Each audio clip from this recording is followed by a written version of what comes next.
സംഗീതത്തിന്റെ സംരക്ഷകൻ ശ്രീ തകാറാം ഭീൽ, പത്മശ്രീ 2026.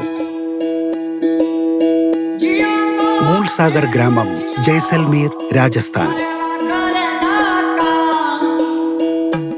ഇവിടെ ഭീൽ കുടുംബത്തിൽ ജനിച്ച ആ ബാലൻ തകാറാം ഭീൽ, അവൻ വളർന്ന് ഭാരതത്തിന്റെ പുരാതന വാദ്യമായ അൽഗോസയിൽ വൈദഗ്ധ്യം നേടി. അൽഗോസ വായിക്കുന്നത് ഏറെ പ്രയാസകരമാണ്.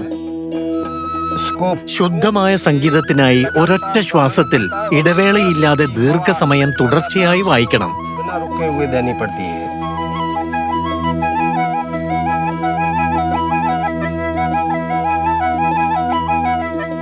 സാധാരണ ചുറ്റുപാടുകളിലാണ് തകാറാം വളർന്നത്. ഈ വീട്ടിലാണ് ഞാൻ ജനിച്ചത്. എന്റെ അച്ഛൻ അൽഗോസ വായിക്കുമായിരുന്നു. അദ്ദേഹത്തിന്റെ സംഗീതം ഞാൻ നന്നായി ആസ്വദിച്ചിരുന്നു. ആടുകളെ മേയ്ക്കുമ്പോഴാണ് ഞാൻ അൽഗോസ പഠനം ആരംഭിച്ചത്. ദിവസവും മണിക്കൂറുകൾ പരിശീലിച്ച് എന്റെ കഴിവ് മെച്ചപ്പെടുത്താൻ ശ്രമിച്ചു. പ്രതിസന്ധികൾ നിറഞ്ഞ സാഹചര്യങ്ങളായിരുന്നിട്ടും തകാറാം മനോബലം നഷ്ടപ്പെടുത്തിയില്ല. അദ്ദേഹം അൽഗോസയിൽ മുഴുകി ദിവസവും രാത്രിയും അഭ്യസിച്ച് അദ്ദേഹം തന്റെ കഴിവ് വളർത്തി. 20-ാം വയസ്സിൽ കല്ലു പൊട്ടിച്ച് ജീവിച്ചിരുന്ന സമയത്ത് ഒരു സംഗീതവേദിയിൽ തന്റെ കഴിവ് അവതരിപ്പിക്കാനുള്ള അവസരം ലഭിച്ചു. പതുക്കെ അദ്ദേഹത്തിന്റെ അൽഗോസയുടെ മധുരമായ ശബ്ദം കേൾക്കാൻ ദൂരദേശങ്ങളിൽ നിന്നു പോലും ആളുകൾ എത്തിത്തുടങ്ങി.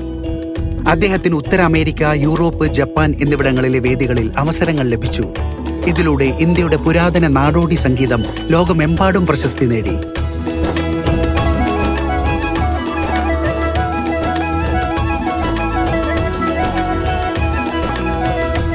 ഇന്ന് തകാറാം ഭീൽ തന്റെ ഗ്രാമത്തിൽ അൽഗോസ സംഗീതം പഠിപ്പിക്കുന്ന ഒരു സ്കൂൾ നടത്തുന്നു.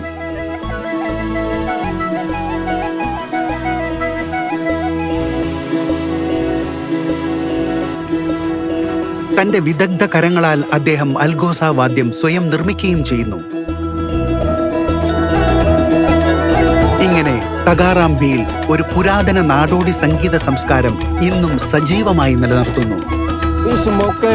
ഈ അവസരത്തിൽ ഞാൻ എല്ലാവരോടും പറയാൻ ആഗ്രഹിക്കുന്നു, എത്ര ബുദ്ധിമുട്ടുകൾ വന്നാലും ലക്ഷ്യത്തിൽ ഉറച്ചു നിൽക്കുക. കഠിന പരിശ്രമം വിജയം നൽകും. ജയ് ഹിന്ദ്. ശ്രീ തകാറാം ഭീൽ, പത്മശ്രീ 2026. कोटि कोटि नमस्कार.